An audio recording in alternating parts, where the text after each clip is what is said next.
야고보서 1장 1절로 18절 말씀.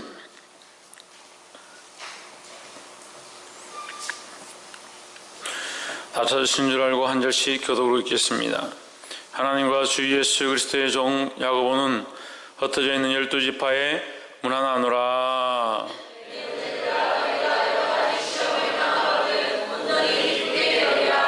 이는 너희의 믿음의 시련이 인내를 만들어내는 줄 너희가 알미라.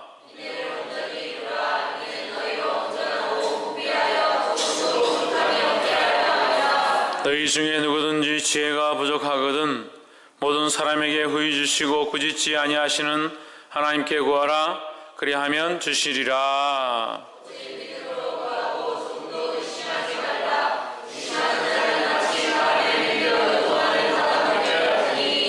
이런 사람은 무엇이든지 주께 얻기를 생각하지 말라.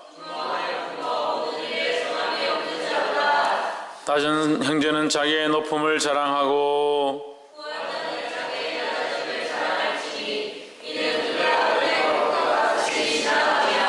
해가 돋고 뜨거운 바람이 불어 풀을 말리우면 꽃이 떨어져 그 모양의 아름다움이 없어지나니 부한 자도 그 행하는 일에 대하 이와 같이 세잔하리라.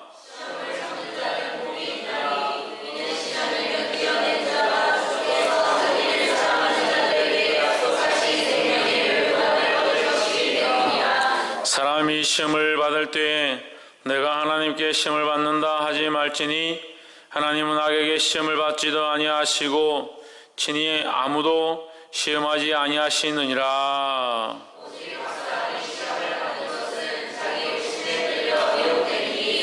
욕심이 잉태한 적 죄를 낳고 죄가 장성한 적 사망을 낳느니라. 각양 좋은 은사와 온전한 선물이 다 위로부터 빛들의 아버지께로서 내려오나니 그는 변함도 없으시고 회전하는 그림자도 없으시니라. 그가 그 조물 중에 우리로 한천 열매가 되게 하시려고 자기의 뜻을 쫓아 진리의 말씀으로 우리를 낳으셨느니라. 아멘. 기도하겠습니다. 살아계신 하나님, 주의 귀한 말씀을 우리에게 허락하심을 감사합니다. 이 말씀을 통하여 생명이 살아나게 하시고 하나님을 바라보게 하시고 하나님을 따라 그리스도를 따라 십자가의 길을 가기에 부족함이 없도록 도와주시옵소서. 우리의 연약함들 용서하여 주시고 하나님께서 우리를 강건케 붙잡아 주실 때에 이 땅에서 승리함을 얻을 수 있도록 허락하여 주시옵소서. 주의 이름을 찬양하며 살아계신 예수 그리스도 이름으로 기도하옵나이다. 아멘. 할렐루야. 우리 옆에 사람 인사합시다. 사랑합니다. 축복합니다. 할렐루야. 말씀의 제목을 한번 봅시다. 시작. 속지 말아야 할 것들.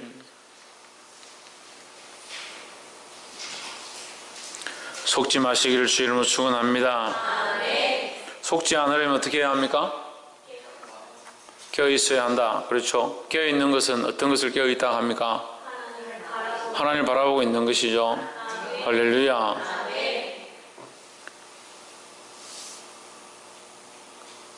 오늘 이 야고보서 1장을 보면서 말씀이 나오겠지만 속는다는 것은 어두움을 얘기하고 그림자를 얘기한다. 하나님께는 뭐가 없다?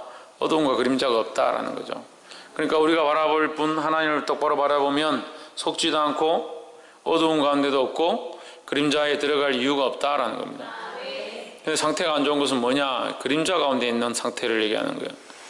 박이삭, 박건도, 지대현 딱 3명이 앙상블을 이루면서 상태가 안 좋네. 속지 말아라. 속지 않는 것이 어떻게 하는 거라고? 그림자 가운데 어두운 가운데 있지 않는 거라고. 믿음으로 나오기를 주 이름으로 축원합니다. 야고보서는 AD 62년경 기록된 것으로 되어 있습니다. 62년경이면 예수님께서 돌아가시고 예수님께서 승천하시고 한 30년 뒤인데 이때쯤에 초대교회의 이 부흥의 역사가 굉장히 크게 일어났었다라고 볼 수 있습니다. 그런데 AD 62년경 초대교회가 발달하면서 또 어떤 문제가 있느냐, 네로 황제가 통치할 때다. 네로 황제가 통치했으면 무슨 일이 있었겠습니까? 네로 박해 시대라는 것입니다. 네로 박해. 네로 황제가 얼마나 박해를 많이 했는지 잡아 죽이는 것을 예사로 여기겠다. 이게 재판하고 이런 것도 없습니다. 그냥 예수 믿는다 하면 바로 죽이는. 재형을 시키고 광장에서 잡아가지고 사자의 밥이 되게 하고 그 구경을 삼고 모닥불을 피워놓고 거기에 사람을 올려가지고 나무를 쌓아놓고 사람을 올려서 태워 죽이고 그런 일들 수없이 했습니다. 그렇게 폭정을 할 때 그 폭정의 대상이 누구냐? 그리스도인들이 가장 큰 피해를 입었습니다. 그러니까 이 야고보서가 기록될 때에 아마도 하나님께서 이 이스라엘 이 그리스도인들, 예수님을 믿는다는 사람들이 핍박 당할 것, 이 박해를 당할 것들을 미리 아시고 이 말씀을 읽고 너희가 믿음으로 이겨내라. 하나님께서 이겨낼 길들을 이들에게 가르쳐 주신 것 같습니다. 오늘도 우리가 이 말씀을 읽을 때 어떻게 해야 되느냐? 이 말씀을 따라 살아감으로 시험을 이기고 이 악한 세대를 이겨야 된다는 거예요. 박성님, 뭘 이겨야 된다? 시험을 이기고 뭘 이겨야 된다? 지혜은, 시험을 이기고 뭘 이겨야 된다? 악한 새? 비둘기? 세은이 뭘 이겨야 된다?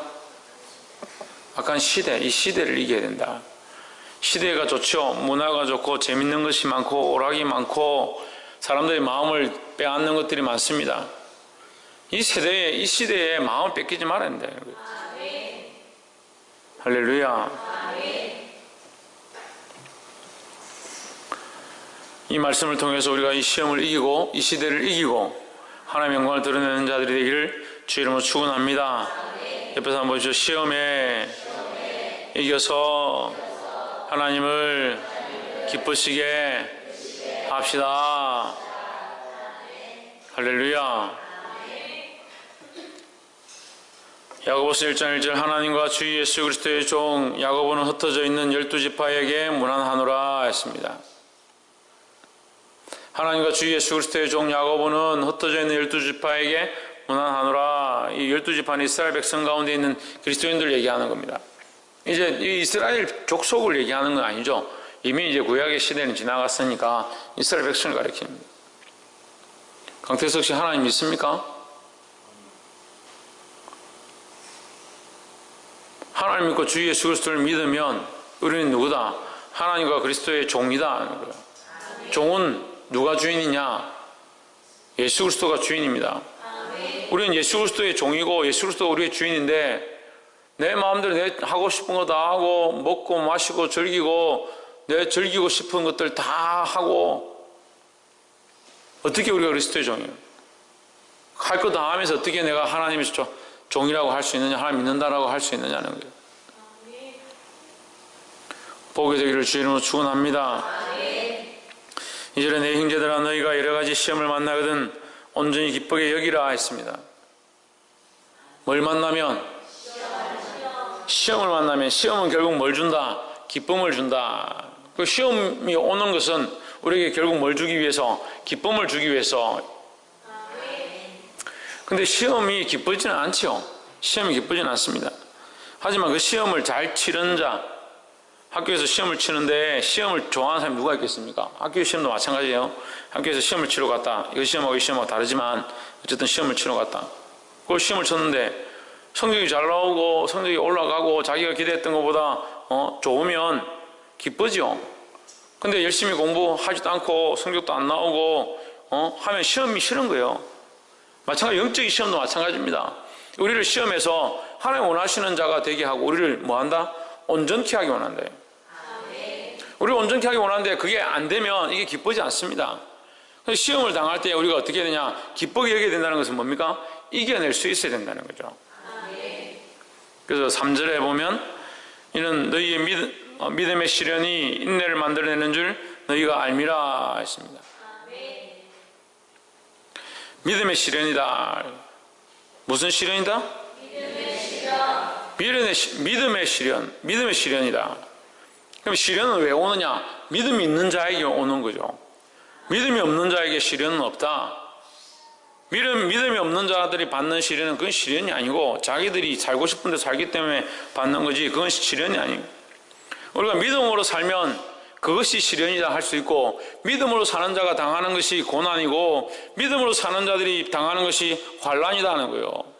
환난과 핍박이 있다라고 하면서 자기는 믿음으로 살지 않는데 왜 이런 환난과 핍박이 있냐, 그래 엉뚱한 눈물을 흘리는 겁니다. 주님 앞에 와서 눈물 흘리는 것이 주를 위해 눈물 흘리는 것처럼 눈물을 흘리는데, 그 눈물이 주를 위한 눈물이 아니고 쓸데없는 눈물을 흘리더라. 믿음으로 살아서 몸부림치고 믿음으로 하나님 바라보려고 하고 하나님 뜻대로 살아가려고 하니까 닥치는 고난과 어려움이 있다면 그 시련이 믿음의 시련인 거죠. 할렐루야. 믿음으로 살지 않으면 그 시련도 없습니다. 믿음으로 살려고 하고 하나님 믿으려고 하고 그리스도의 뜻대로 살려고 하고 예수 그리스도가 주된 삶을 살려고 하니까 우리에게 어려움이 있지, 그렇지 않은데 무슨 시련이 있고 어려움이 있겠습니까? 사람들이 우리에게 이렇게 하자 그러면 그렇게 하고, 한 잔 마시자 그러면 한 잔 마시고, 놀러 가자 하면 놀러 가고, 주일 뭐 예배를 드리냐 하면 예배 안 드리고, 그렇게 하면 우리를 욕하고 뭐라 할 사람이 누가 있습니까? 하자는 대로 살면. 그렇게 하는데 무슨 시련이 있습니까? 제사 지내자는데 같이 제사 지내라고 절 같이 하고 하자는 대로 다 하면 무슨 시련이 있습니까? 자기가 하고 싶은 거 다 하고, 자기가 입고 싶은 옷 다 사 입고, 자기가 먹고 싶은 거 다 먹고, 자기가 즐기고 싶은 거 다 즐기고, 게임하고 싶은 거 다 하고, 하고 싶은 거 다 하는데, 그렇게 하면서 그게 시련이고 고통이다, 고난이다, 그건 하나님 앞에서 그렇게 말할 수가 없어. 근데 우리가 너무 이것들이 몸에 익숙해져서 자연스럽게 사는 겁니다. 게임을 하면서 내가 이 게임을 해야 되나 말아야 되나, 이 게임을 함으로 내 영혼에 얼마나 안 좋은 영향을 미치겠느냐, 이 게임을 했을 때에 내 마음에 어떤 상처가 생기고 내가 하나님 앞에 나아가는 상태가 어떻게 될 것이며 하나님 앞에 어떻게 하나님 얼굴을 바라볼 것이고, 내가 이 게임하는 것보다 하나님 앞에 더 엎드리는 것이 더 중요하지 않느냐. 진우야, 그렇게 고민하나? 게임하기 전에 그렇게 고민하나? 박이사, 게임하기 전에 그렇게 고민하나? 지대현, 게임하기 전에 그렇게 고민하나? 생각도 안 해놓고 뭐 한다고 지금. 지윤아, 그렇게 고민하나? 그렇게 고민 안 하죠. 그 주 예수 그리스도를 너의 주로 삼아라, 우리의 주로 삼아라. 왜 예수 그리스도를 주로 삼지 않느냐, 그렇게 얘기하니까, 예수 그리스도를 주로 삼는 게 뭐예요? 예수 그리스도를 주로 삼았잖아요. 믿는다고 아멘 했잖아요. 그런데 왜 고민하지 않냐고. 왜 고민하지 않냐고. 월급을 300만 원 받습니다. 300만 원 받는데 이 300만 원을 한 달 동안 다 썼습니다. 예수 그리스도를 주로 삼았기 때문에 쓴 돈이 얼마냐고요. 예수 그리스도를 주로 삼았기 때문에 300만 원을 다 썼냐고요. 그 300만 원을 쓸 때에, 만원 하나를 쓸 때에, 10원짜리 하나 쓸 때에 이것이 주의 것이고 주님의 나라와 영광을 위해서 예수 그리스도가 주가 되셨기 때문에 내가 이 돈을 어떻게 쓸 것인가 고민하는 거예요. 그러니까 시련이 없죠. 고난이 없죠. 무슨 고민할 게 뭐 있습니까? 자기 마음대로 사는데. 다들 24시간 하나님 주십니다. 24시간을 주세요. 24시간, 이 시간을 내가 어떻게 주를 위해 살 것이며 이 하루를 어떻게 사는 것이 하나님을 기쁘시게 할 것이고, 이것이 주님의 것이니까 내가 이것을 행할 때에 이 시간이 주님의 것임을 기억해서 어떻게 내가 나아갈 것인가 고민하지 않습니다. 그러면서도 나는 주의 사람이다. 도대체 뭐가 주의 사람이죠? TV를 보면서 이상형을 바라봅니다. 아, 이 사람 참 멋있다. 어떻게 이렇게 잘생겼고 말도 이렇게 잘하고 매너도 좋고 여자가 필요한 걸 다 사주고, 그런 사람을 바라보면서 생각하는 그 생각이 주를 위한 마음이고 예수 그리스도를 주 삼은 생각에서 나온 것인가 고민해보지 않습니다. 왜? 이미 내 가치관이 그렇게 만들어져 있으니까. 그렇게 하면서 교회에 와서 예수 그리스도를 주님 삼으십시오 하면 아멘. 도대체 뭘 예수 그리스도를 주로 삼았다는 거죠? 저와 여러분 인생에 예수 그리스도는 도대체 뭡니까? 얼마나 주인이십니까? 우리 삶의 영역에 이 그리스도를 위한 것을 내어드린 게 뭐가 있습니까? 왜 그런 것들을 고민하지 않습니까?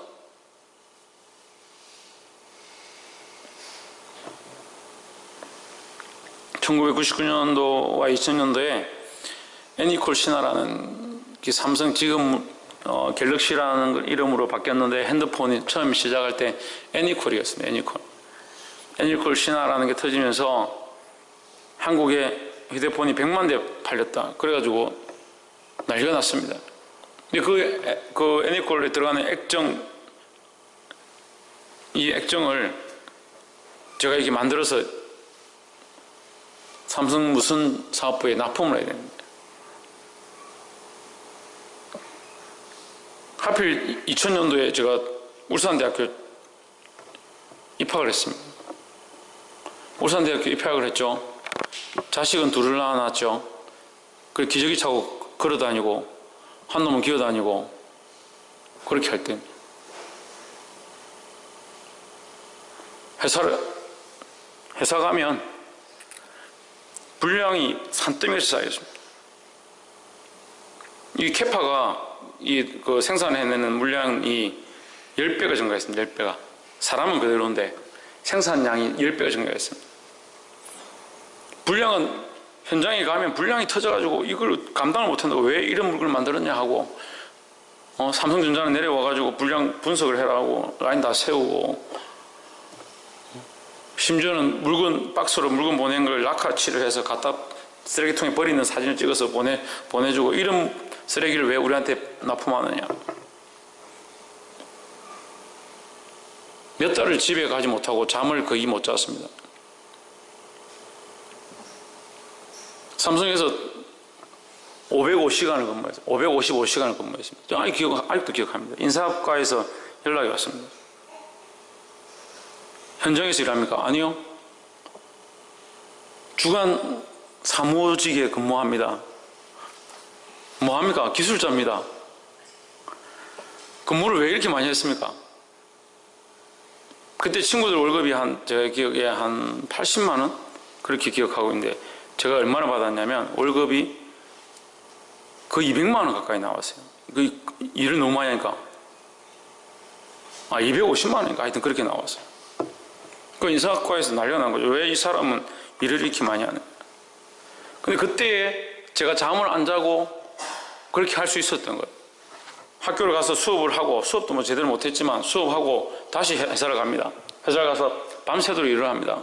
일을 하고 아침에 8시에 사람들이 출근하는데 제가 8시에 퇴근을 해요. 이제 7시쯤에 퇴근을 해요. 집에 가서 집사람 얼굴 잠깐 보고 자고 다시 출근해요.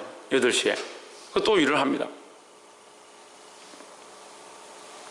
그렇게 하면서 주일 다 지켰어요. 주일 예배 다 드리고 학생회 부장도 하고 성가대도 하고 찬양팀까지 다 섬겼습니다. 주일 일을 하는데 지장 없이 했습니다. 그렇게 하는데 어떻게 왜 그렇게 그럼 저한테 그렇게 물을 거잖아요. 목사님은 그러면 예수 그리스도를 주로 살면 주로 삼았다고 하는데 예수 그리스도를 주로 삼았다고 하는데 그 삶을 어떻게 그렇게 살았습니까? 저는 그 휴대폰 액정을 만들어서 고객한테 갖다 납품하고 고객이 휴대폰을 만들어서 시장에 나가면 사람들이 이것을 써먹으로 인해서 기뻐하고 그 사람들한테 편의를 줄 수 있다는 그 사실이 주를 기쁘시게 하는 것 같았습니다. 왜? 사람들을 이롭게 하니까, 사람들을 편하게 하니까, 사람들이 서로 연락을 할 수 있게 되고 여러 가지 이득을 얻을 수 있는 거, 그래서 여러 가지 일을 할 수 있다는 그 사실이 이 세상을 편하게 하고 좋게 만들어가는 것이 주의 일이라 생각했습니다. 그렇게 훈련받았고 그렇게 제가 제가 그때 좀 강의를 들었었는데 그 선교사님을 통해서 베네딕토 선교사님을 베네딕토 아니지 무슨 선교사님이지? 아니 하스데바 아니고 베네딕토 선교사님 같은데 하여튼 그 선교사님 통해 가지고 제가 그 말씀을 듣고 우리가 직장에서 이거 할 때에 사람들에게 유익되게 하는 거 그것을 해서 그 사람들이 그 유익함을 누릴 수 있게 하는 거 그것이 세상에서 주의 은혜를 끼치는 것이다. 내가 기술을 가졌으면 그 기술로 다른 사람 섬기고, 내가 가진 재능으로 다른 사람 섬기고, 그런 생각을 가져라고 했습니다. 그래서 직장에서 열심히 해야 되고, 그 가운데서 빛을 드러내야 되고, 그렇게 했어요. 그래서 제 몸이 혹사되든 부러지는 그런 생각을 하지 않고, 나는 이 주님 앞에 이 일을 하는 것이다. 정직하게 내가 할 수 있는 한 최대한 최선을 다하자. 그렇게 해서 삼성에서 최고 기록을 세웠어요. 그러니까 근무 시간 이렇게 한 사람이 없다. 그러니까 이 월급이 너무 많이 나가니까 나중에 이제 부서를 바꿔버리더라고. 바꿔버렸는데. 이제 시급제니까 555시간 하면 시간마다 월급을 다 줘야 되잖아요. 그 월급제를 바꿔버렸어요. 그냥 월급 그냥 80만 원, 100만 원 이렇게 딱 바꿔버려가지고 이제 아무리 일을 해도 100만 원 딱 나오는 거죠. 그렇게 바꿨는데, 이제 월급을 얼마 받았다는 얘기를 하려고 하는 게 아니라 어떠한 자세로 하느냐. 하나님이 내게 주신 소명, 내게 주신 재능, 내게 주신 기술로 어떻게 하느냐는 거죠. 그걸 가지고 사람들을 이롭게 하고 하나님 주신 은혜를 끼쳐서 사람들이 이것을 편리하게 쓸 수 있다는 것 자체가 나는 하나의 소명이라고 생각하고 그 일들을 했습니다. 그러니까 이 모든 시간들이 주를 기쁘시게 하기 위한 일들로 되는 거죠. 직장에서 그 하는 일들이 그냥 제 혼자 월급을 받으려고 일하는 게 아니에요. 그래서 다른 사람들하고 다른 거죠. 이번에 천안에 가서 이제 상무님을 만났는데, 요즘 이 간부들이, 과장이나 이 책임이나 수석들이 일은 하는데 다 죽을 상이다. 박 목사 같은 사람이 없다. 그 얘기를 하시더라고요. 그래서 저는 그렇게 생각 안 하고 했습니다. 그래서 그때 제가 이 간증을 했죠. 하나님이 그렇게 주신 마음이 있어서 제가 회사에 그렇게 했었습니다. 그러니까, 그래. 목사님 같은 사람이 우리 회사에 좀 있어야 되는데.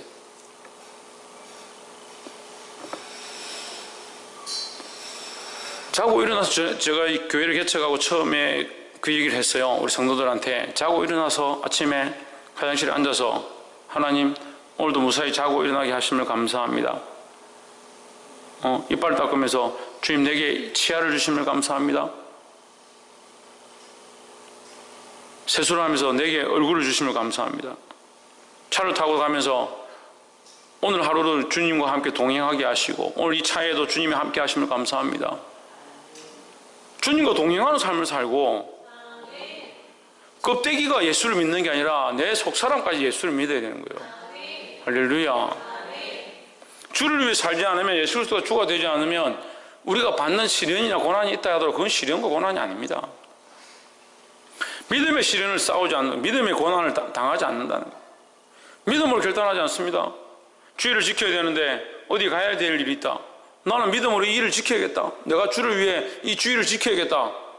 그러면 당연히 남편이 그러든 아내가 그러든 가족이 그러든 안 된다. 오늘 어디 가야 된다. 믿음으로 싸우지 않는데 무슨 고난이 있고 시련이 있어요?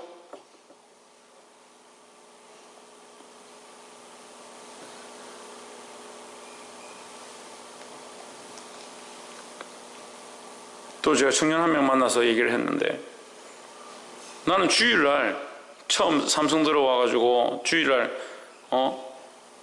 예배 드리러 가야 된다 하니까 선배들이 따라와 이래가지고 창고에 88년도 제가 입사를 했거든요. 90년도 초반까지 회사에 폭력이 있었습니다. 창고에 끌고 와서 저를 때렸어요. 그 청년하고 얘기하면서 얘기를 했어요. 주일 지키려고 하니까 그걸 때리더라. 그래서 내가 그 믿음을 지켰다. 나는 끝까지 주의를 지키겠다고 하고, 맞아도 나는 주일을 출근 안 했다. 근데 하나님 나에게 복을 주셨다. 자기가 알고 있다더라고. 그 청년이 자기가 알고 있다. 자기가 그 사실들을 보아왔고 제가 살아온 인생을 알고 있기 때문에 자기가 알고 있다더라고. 우리가 그런 믿음을 안 지키면 주일날 출근하면 돼요. 그럼 고난이 없지요. 어렵습니까? 아니 이게 이 사실이 어렵다는 말이 아니라 제가 설명하는 게 어렵습니까? 주일날 출근하라면 출근하면 고난이 없습니다. 누가 뭐라 하겠습니까? 주일날 출근하면 나는 믿음을 지키겠습니다. 나는 주를 위해 살겠습니다 하면 고난이 있습니까? 없습니까? 고난이 있죠. 재물 차려놓고 절해라, 우상 앞에 가서 절해라. 절하면 고난이 없습니다.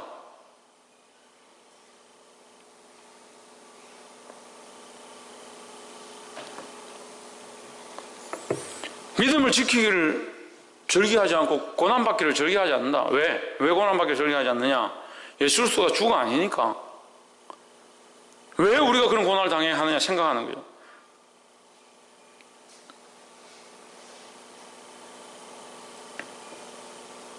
왜 우리가 그런 손해를 봐야 됩니까? 손해는 무슨 손해입니까? 주를 위해서 하는데.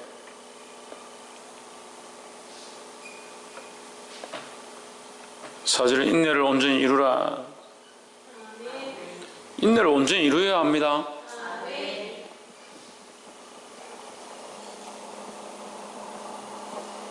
왜 이루어야 합니까? 인내를 왜 이루어야 합니까? 되어 있잖아요. 너희를 온전하고 구비하여 조금도 부족함이 없게 하려 함이다 했습니다. 할렐루야. 하나님 우리에게 주시는 이 고난과 시련의 목적들이 뭐냐? 우리를 온전케 하려 합니다 하는 거예요. 물론 하나님 우리를 친히 시험하셔서 넘어뜨리려 하시는 것은 아니에요. 그렇지만 우리가 믿음으로 살면 이 세대가 용납하지 않기 때문에 고난이 있습니다. 고난 받는 것이 당연하고 이 고난을 잘 이겨내는 것이 우리를 온전히 세워가는 일들이라는 거예요. 근데 사실 우리는 이 온전히 세워감에 대한 목적들을 잡지 않아도 돼요. 이 목적들을 잡지 않아도 돼요.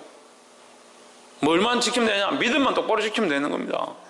믿음을 지키고 예수 그리스도를 바라보고 나아가는 건 이것이 뭐냐? 인내로 나를 온전케 해나가는 삶의 모양들이라는 거예요.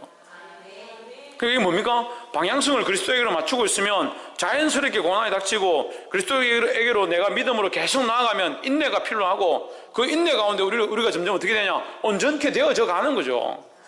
근데 이게 없습니다. 그러니까 실컷 배우면 뭐합니까? 믿음으로 살아야 됩니다. 시련을 겪어야 합니다. 인내해야 합니다. 점점 온전해져 가야 됩니다. 이거 가르치면 뭐합니까?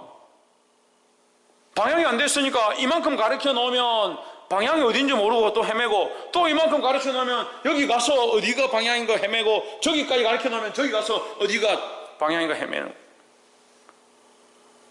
예수 그리스도를 주 삼아가지고 예수 그리스도를 향한 방향과 방향성을 가지고 믿음의 방향들을 가지고 달려가야 하는데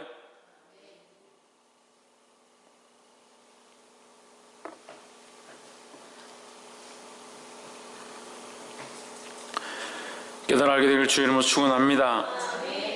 오늘의 너희 중에 누구든지 지혜가 부족하거든 모든 사람에게 후히 주시고 꾸짖지 아니하시는 하나님께 구하라. 그리하면 주시리라. 뭘 구하라고요? 지혜를 구하라고. 지혜를. 6절에 오직 믿음으로 구하고 뭘 구하고? 믿음으로 구하고 뭘 구하고? 그 지혜라고 할 줄 알았어 내가 지혜. 오직 믿음으로 구하고는 이 지혜에 대한 것이 아닙니다. 지혜를 구하라는 게 아니지만 지혜를 포함하고 있죠. 그러니까 이렇게 구하는 것이 지혜다라는 거죠. 그러니까 자 여러분 이걸 해석을 이렇게 하는 것과 이렇게 하는 게 좀 다른데 지혜로운 자는 뭐라고요? 하나님께 구하라. 지혜가 부족한 자는 하나님께 구하라는 거죠. 그럼 지혜로운 자는 누구에게 구합니까? 하나님께 구하는 겁니다. 지혜가 부족한 자가 하나님께 구하는 것은 결국 하나님께 받으니까 지혜로운 자다는 거죠. 지혜는 누구에게? 하나님께 구하는 것이다. 그럼 오직 믿음으로 구하고 할 때 이 믿음으로 구하고는 지혜에 대해서 하는 말씀이라고 볼 수도 있는데 반대로 보는 것이 오히려 맞습니다. 그럼 믿음으로 구하는 자가 어떻다? 지혜롭다는 거죠. 믿음으로 누구에게? 하나님께 구하는 것이 지혜다는 거죠. 믿음으로 하나님 앞에 구하는 것이 지혜지 믿음으로 하나님께 구하지 않는 것이 어리석은 것이라는 거죠. 그 1장 6절을 다 읽어보면 돼요. 오직 믿음으로 구하고 조금도 의심하지 말라. 의심하는 자는 마치 바람에 밀려 요동하는 바다 물결 같다. 바다 물결이 어때요? 잡을 수가 있어 없어요? 잡을 수가 있어 없어요? 옆에서 한번 보십시오. 우리는 도대체 왜 이렇게 잡을 수가 없는 마음을 가지고 있나요? 왜 우리는 도대체 이렇게 잡히지 않는 마음을 가지고 있는지 오늘 이 밤에 믿음으로 각오하고 내일 아침이 되면 또 출렁출렁해. 나는 이렇게 살겠습니다. 막대기를 꼽아서 나는 이것을 붙잡고 있겠습니다. 물결 같은데 뭐 이 막대기 잡히는. 막대기만 가만히 있지.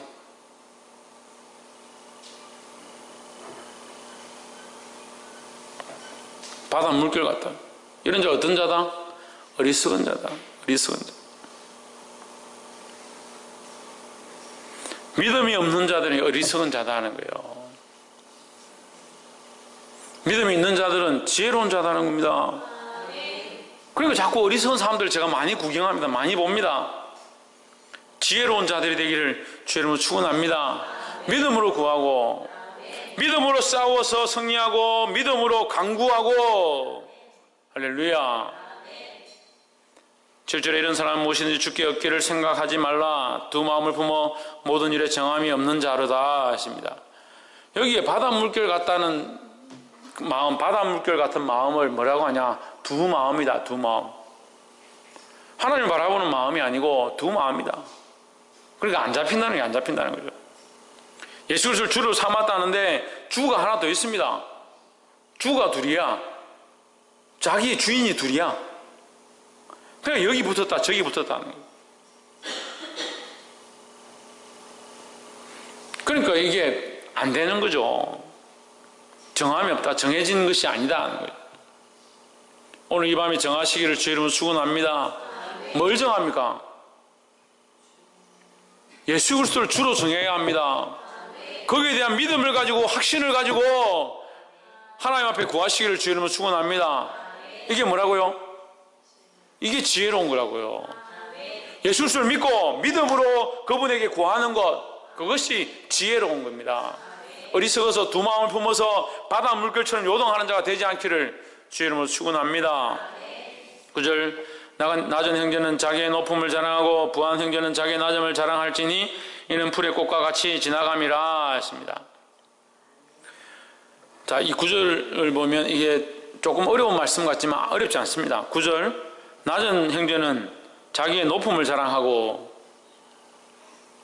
낮은 형제라는 것은 이제 우리로 이제 뒤에 나오는 말씀과 연결해서 보면 가난한 형제, 별거 없는 형제 이런 거죠. 부족한 형제는 뭘 자랑하다?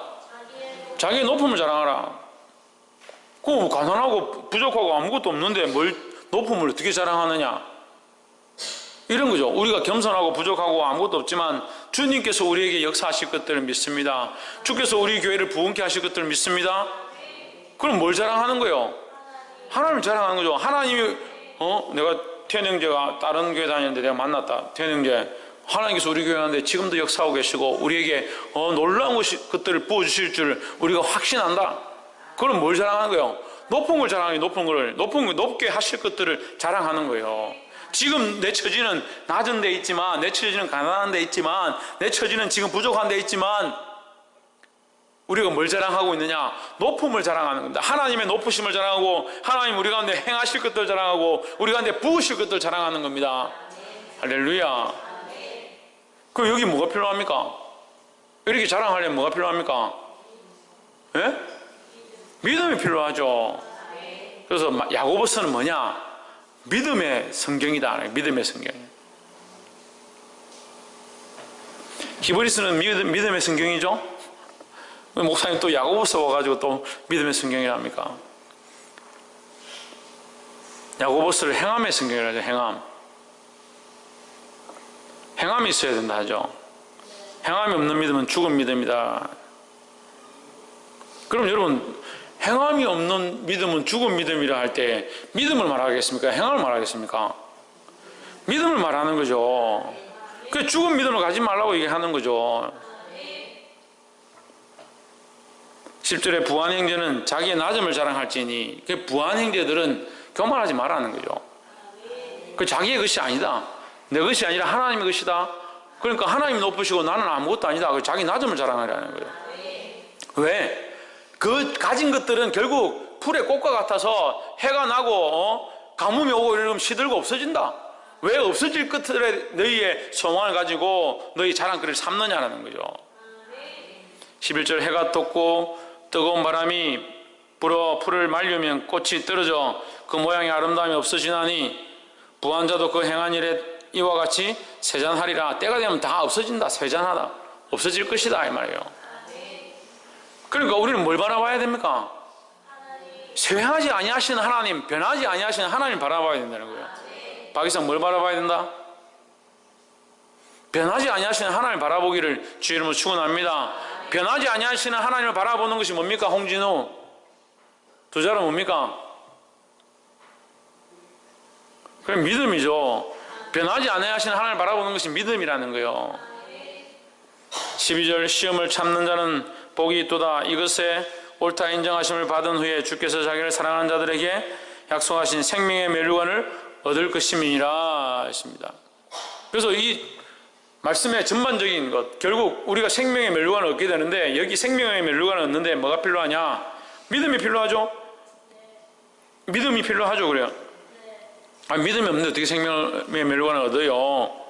생명의 멸류관은 예수 그리스도를 통해서 우리에게 주시는 건데, 생명의 멸류관, 천국에 들어가서 영원히 죽지 아니할 생명의 멸류관, 상을 받았는데 뭘 받았냐? 생명이라는 거죠. 그 생명을 머리에 딱 쓰고 있는 겁니다.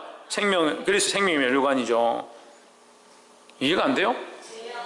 금 멸류관은 뭡니까? 금으로 된 걸 딱 쓰고 있는 게 금 멸류관이죠. 그럼 우리 뭘 받은 거예요? 금을 받은 거죠.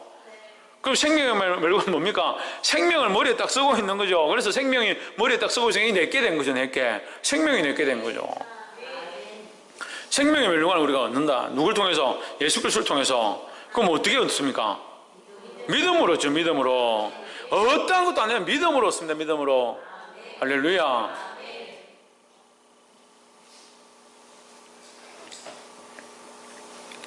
근데 믿음으로 생명의 멸류관을 얻습니다. 그런데 믿음에 뭐가 따라와야 된다? 이 믿음이 또 믿음되고, 믿음이 또 믿음되고, 믿음이 또 믿음되는 이게 뭐냐? 이걸 인내란다, 인내. 그래서, 믿음만 있으면 구원을 얻는다는데 왜 또 인내가 있어야 된다고 하느냐? 그거 좀 이상하지 않습니까? 믿음으로 어렵다함을 얻었다 해놓고, 믿음으로 어렵다함을 얻었다 해놓고, 무슨 또 인내를 요구합니까? 그러면, 믿음도 요구하고, 인내도 요구하네요? 그렇게 말할 수 있잖아요. 그죠? 말은 되죠. 근데 내가 지금,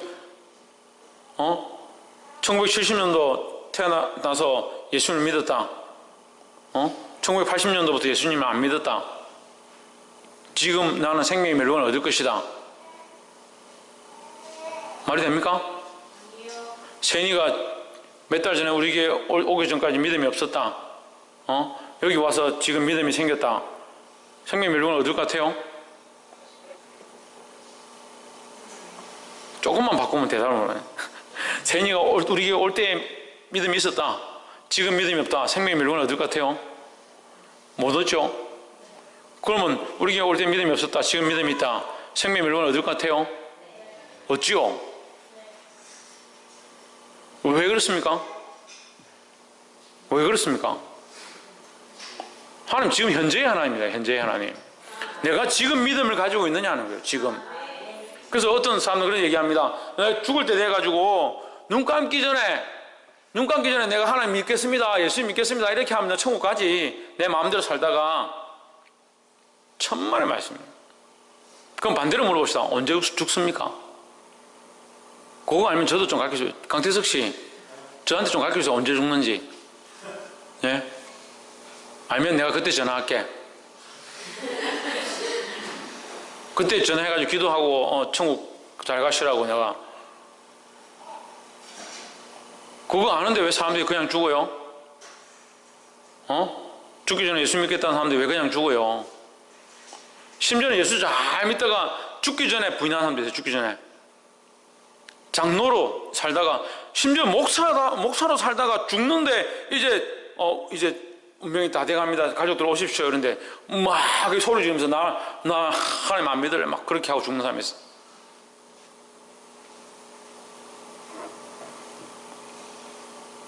무섭다 하면서. 시커먼 게 문 앞에 와 서가 있다고.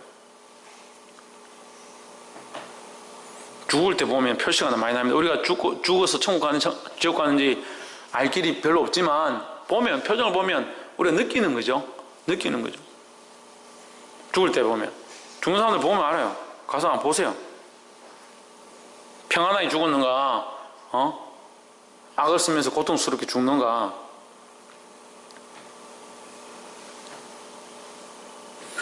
믿음을 내가 저기서 믿음을 가졌어요. 여기서 생명을 멸류관을 얻어요. 이 지금 제가 예화를 드는 거요. 저기서 내가 믿음을 가졌어요. 저 때에 뭐 80년도에 얻었다 믿음을 가졌다 합시다. 80년대 안 태어난 사람이 많으니까 2000년도에 믿음을 얻었다 합시다. 그것도 안 태어난 사람 있나? 믿음을 얻었는데 여기서 생명의 멸류관을 얻습니다. 그럼 우리가 여기서 저기서 여기까지 살아오잖아요. 이걸 뭐라고 합니까? 믿음의 경주라 그러죠. 오다가 포기했어. 지금 하나님 이 멸류관 주려고 또 준비가 계신데 들어와야 주지. 이 꼬린 주제면 들어와야 주지. 들어와야 그냥 멸류관 씌워줄 거 아니에요. 여러분 어느 나라 대회에서 어느 나라 올림픽에서 달리가다 중간에 가만히 서 있는 사람한테 가가지고 멸류관 씌워주는 거 상을 주는 거 봤습니까? 그래서 2000년도에도 믿음이 있고 2010년도에도 믿음이 있고 2020년도에도 믿음이 있고 이걸 뭐라고 합니까? 믿음이죠. 믿음 있는 거죠. 그래. 이걸 뭐라고 합니까? 예? 신에게 뭐라고 합니까? 이 믿음이 계속되어지는 것을 뭐라고 합니까? 인내라고 합니다. 인내. 그래서 인내를 따로 요구하시는 게 아니라 믿음을 가지고 있느냐고 하는 거죠. 지금 2010년도에 네가 믿음을 가지고 있느냐, 2011년도에 믿음을 가지고 있느냐. 왜? 그때의 하나님, 그 시간에, 지금 이 시간에, 오늘 이 시간에 하나님이 네가 믿음이 있느냐라고 묻는 거죠. 그러니까 이미 믿음을 얻은 자들은 뭐가 있어야 되냐? 이 믿음을 계속 가지고 유지해야 되는 이것을 인내라고 하는 거예요. 인내가 따로 있는 것이 아니라 믿음을 계속 가지고 있는 것을 인내라고 하는 거죠. 그래서 우리에게 인내를 요구하는 게 아니라 사실은 믿음을 요구하는 거예요. 그래서 믿음을 계속 유지해서 그때도 가지고 있었는데 이렇게 말하기 힘드니까 믿음과 인내다 이렇게 얘기하는 거죠. 뭘 인내합니까? 뭐 뜨거운 바늘 위에 올라갔기, 그 뜨거운 바늘 위에 올라갔기 때문에 심판날까지 우리가 참고 아이고 뜨거라 하면서 따갑다 뜨겁다 이렇게 내가 주님 오실 때까지 참아야지. 그런 인내를 얘기하는 게 아니에요. 이 주를 믿는 믿음, 예수 그리스도를 주로 삼은 이 믿음을 내가 가지고 지켜가고 있는 거라는 거죠. 할렐루야. 이런 자가 뭘 얻는다? 생명의 멸류관을 얻는다는 거예요. 13절 사람이 시험을 받을 때 내가 하나님께 시험을 받는다 하지 말지니 하나님은 악에게 시험을 받지도 아니하시고 친히 아무도 시험하지 아니하시느니라. 하나님 우리를 시험하지 않습니다. 그래서 우리가 사실 그런 말들 많이 우리에게 뭔가 축복하시려고 하나님 우리를 시험하시는구나. 엄밀히 따지면 하나님 우리를 시험하시는 것이 아니라 우리가 그 악한 것들의 유혹과 세상의 유혹과 죄의 염려와 이런 것들이 우리에게 몰려올 때 우리가 이것을 이겨내면 하나님 우리에게 은혜를 더하셔서 더 이길 수 있도록 더 힘을 주시는 것을 하나님 은혜를 주신다라고 하는 거지. 14절 오직 각 사람이 시험을 받는 것은 뭐에 끌려? 자기 욕심에 끌려 미혹됨이니 했습니다. 그래서 이 욕심이 문제예요. 욕심이 문제예요. 우리 욕심하면 자꾸 이 말씀도 같이 간다고 그러니까 욕심하면 내가 뭘 남들보다 뭐 더 가지려고 하는 이런 생각이라고 생각하는데 하나님보다 더 사랑하는 게 다 욕심이에요. 하나님께 드리지 못하는 게 다 욕심이에요. 예수 그리스도를 주로 삼지 못하고 있는 모든 영역들이 다 욕심이에요. 그러니까 욕심을 놓지 못하는 겁니다. 먹고 싶은 욕심, 입고 싶은 욕심, 자고 싶은 욕심, 즐기고 싶은 욕심. 그래서 이 욕심이 뭘 만드냐? 욕심이 뭘 만들어내느냐? 만들어내죠. 죄를 만들어내죠. 죄를. 욕심 자체는 사실 문제가 아니에요. 근데 욕심으로 말미암아 뭐가 따라온다? 죄가 따라온다. 그 죄를 갖고 이 죄가 자꾸 자라갑니다. 자라가서 우리에게 뭘 못 이루도록? 구원을 이루지 못하도록.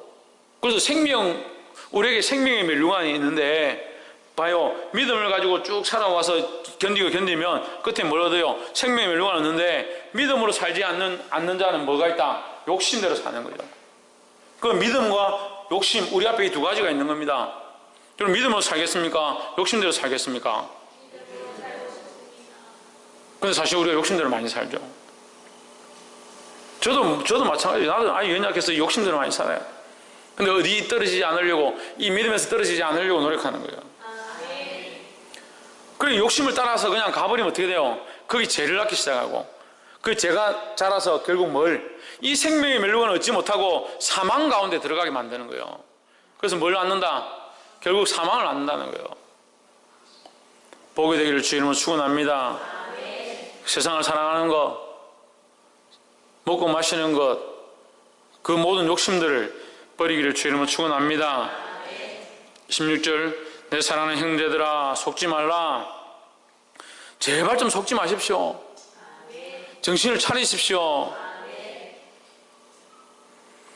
17절, 각양 좋은 은사와 온전한 선물이 다 위로부터 빛들이 아버지께로서 내려오나니 그는 변함도 없으시고 회전하는 그림자도 없으시느니라 했습니다.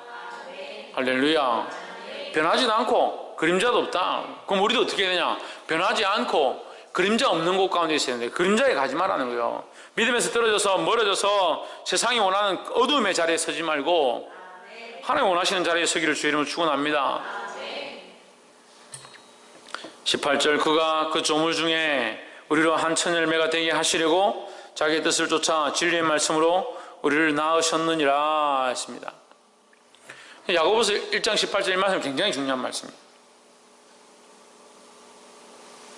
자, 그러면 우리가 야고보서 1장 1절부터 17절까지 말씀 보니까 하나님 우리 시험도 안 하시는데 우리는 믿음도 없고 예수 그리스도를 주로 삼지도 못하고 욕심에 이끌려가 맨날 자빠지고 유혹에 이끌려가 바다 물결 같아가지고 안 하겠다 해놓고 그 다음날 가면 또 하고 이렇게 바꾸겠다 해놓고 또 그 다음날 가면 또 그렇게 하고 예수 그리스도를 주로 삼는 것이 뭔지도 모르고 그럼 우리는 어떻게 하나 도대체? 야고보서 1장 1절부터 17절까지 말씀을 전하면서 참 우리가 가능성이 없는 인간들이구나. 누가 도대체 생명의 멸류관을 얻느냐? 신천지에서 그럽니다. 이렇게 얻기 힘들다. 그러니까 빨리 온나? 14만 4천 명만 차고 나면 문 닫으니까 빨리 온나? 저거가 무슨 천국을 만들고 저거가 문을 닫으면 천국이 닫히나? 그 생각과 그 말도 결국 예수 그리스도를 주로 하지 않은 생각들이에요. 그리스도에게 모든 권세가 있고. 할렐루야.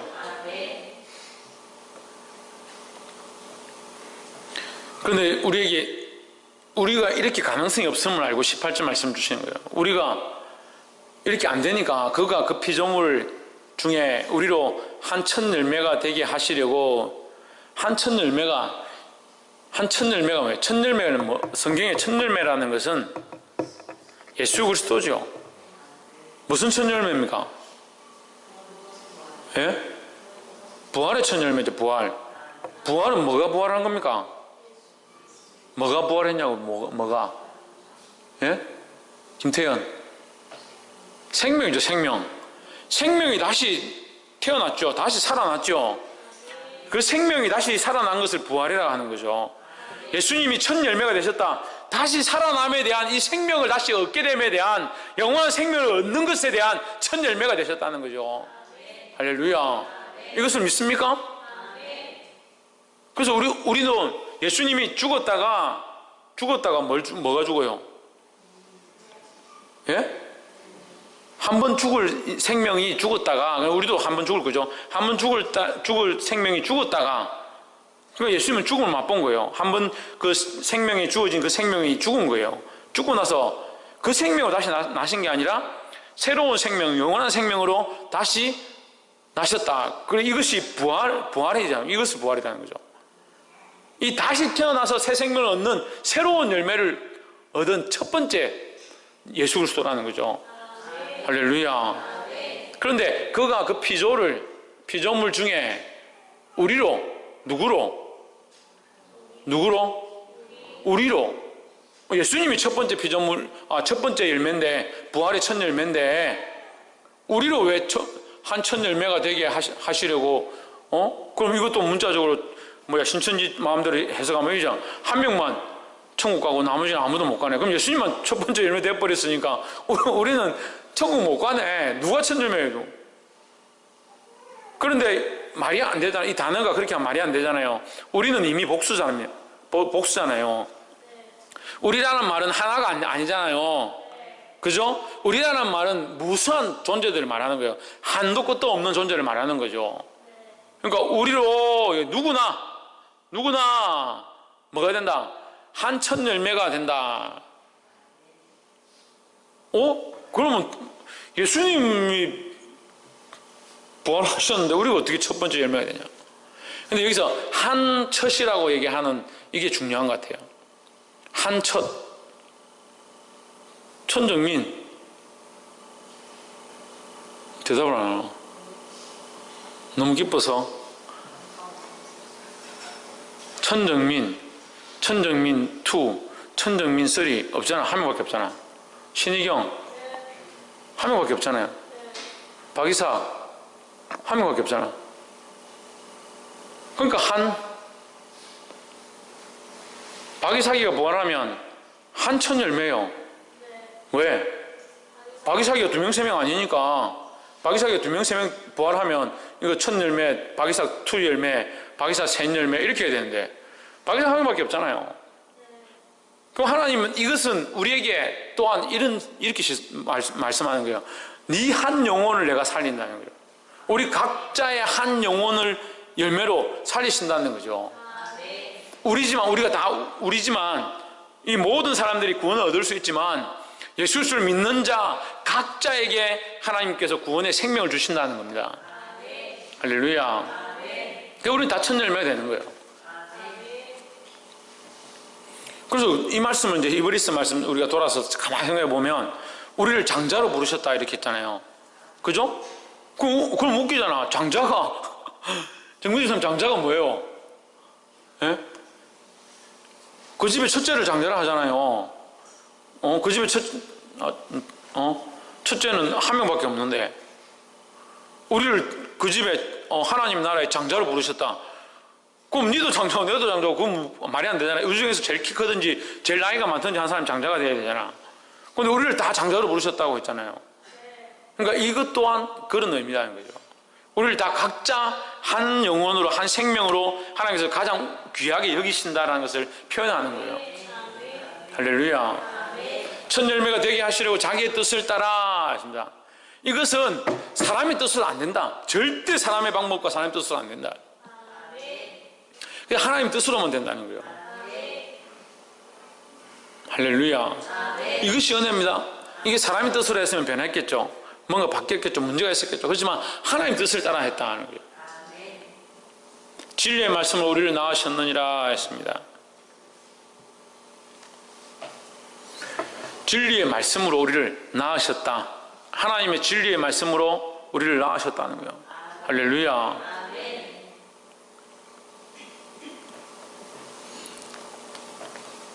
말씀을 맺겠습니다.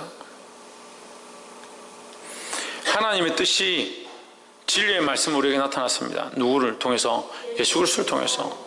그래서 예수 그리스도가 진리의 말씀이고 예수 그리스도의 나타나심이 진리의 말씀이고 예수 그리스도가 이 땅에 오셔서 십자가를 지시고 우리를 위해 죽으셨고 그분이 부활하셨다는 이 사실을 믿는 것이 진리의 말씀 안에 다 들어있다는 거죠. 할렐루야. 그래서 이 진리의 말씀을 따라서 사는 자, 이 말씀대로 살아가는 자, 믿음으로 예수 그리스도의 가신 길을 쫓아가는 자, 예수 그리스도를 주로 삼는 자가 뭐 하느냐? 나은 바 된 것이다. 나은 바 된 것이다. 그래서 우리는 이제 죄와 욕심에 이끌려서 사망의 자녀가 아니라 죄와 욕심에 이끌려서 죽을 수밖에 없는 사망의 자녀가 아니라 하나님의 뜻을 따라 진리의 말씀을 쫓아가고 예수 그리스도 안에 있는 믿음으로 모든 시험 가운데 싸워서 이길 만한 하나님의 자녀로 태어났다는 겁니다. 할렐루야. 하나님 우리를 그렇게 만드셨고 우리를 그렇게 낳으셨다는 거예요. 왜? 우리가 할 수 없기 때문에. 그래서 우리가 물론 몸부림치고 주의 말씀대로 살려고 하고 주의 뜻대로 하려고 해야 합니다. 하지만 결국은 우리의 연약함들은 있어요. 그 누구의 도움이 필요하다? 하나님의 도우심이 필요하다는 거예요. 할렐루야. 그래서 오늘 이 말씀을 듣는 모든 자들이 하나님 뜻을 생각하고 거룩으로 나아가고 주의 말씀을 따라 진리 안에서 새롭게 살아가는 저와 여러분 되기를 주의 이름으로 축원합니다. 기도하겠습니다. 살아계신 하나님,